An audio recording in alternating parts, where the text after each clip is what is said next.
Welcome to the Genting Poker Series. Leg 1, Birmingham. Well, I'm world-renowned Paul Zimbler, plays poker, been on TV, been there, done it, played in every event you could ever think of. £20 freeze out, man. Never gets. I played in that one as well. Never gets to the heady heights of £33,000 for the winner. We're just looking at the deal now, and you shook your head straight away. Explain to me why you shook your head straight away and why either the deal was wrong or it shouldn't have been accepted by the guys. Well, it's not that the deal's wrong. The deal's good for certain players at the table, and the deal's really bad for other players at the table. Right, okay. In effect, we had £33,500 first, 21.8 and 13.1 for top three. They've now flattened it out to the deal is 16,500 for David Lenoir, 16.4 for Martin. Then Ruslan gets 13.6, Don gets 12.3, Neil gets 11.7, and Mad Turks get 10,000. That's guaranteed prize. Which is basically, it's just a little bit more than fourth place money. So they're guaranteeing themselves fourth place money. Now, we were all upstairs having dinner at the break, and what I understood of the deal was going to be, but obviously they have to decide, it's nothing to us, I'm just listening to their conversation, was they were going to work on chip counts and they were going to have a certain amount of money left to play for, which I thought they were going to guarantee themselves this amount of money and then stick the rest of the money on top. Now there's some very shrewd players at the table that are in a position to make a deal because they're the ones that have to decide, and they've made themselves, the players that have made themselves a good deal are David and Martin. The players, I mean, let's take Neil and the Mad Turk. Okay, the guaranteed 10 and 11.7. They're playing for a maximum.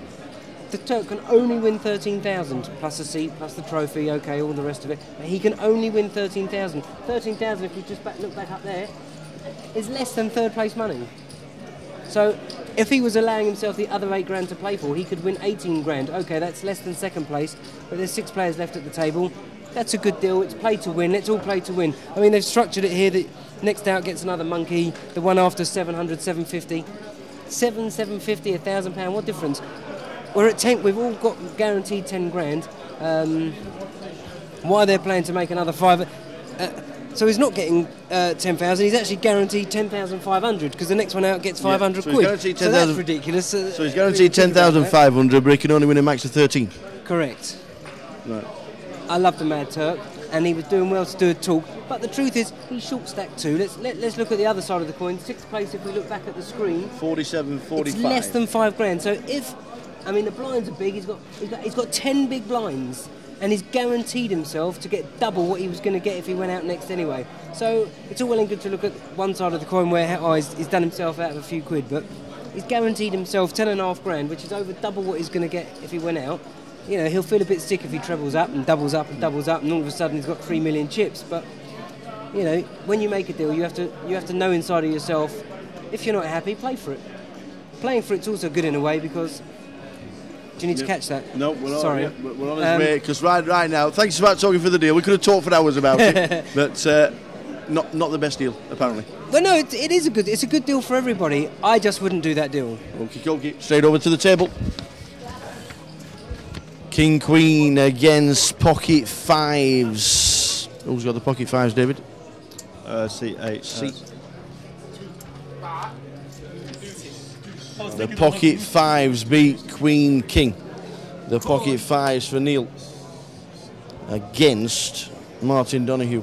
So that's about $1 million and a million, 1.2 million. Where's Neil gone? Oh, Neil's. So fives for Neil. Neil Ryder was at the break at $1,052,000. He's just doubled up off Martin Donahue, who had 2.3 million at the break, and Martin is now down to about 800,000. Neil has doubled up to well over 2 million.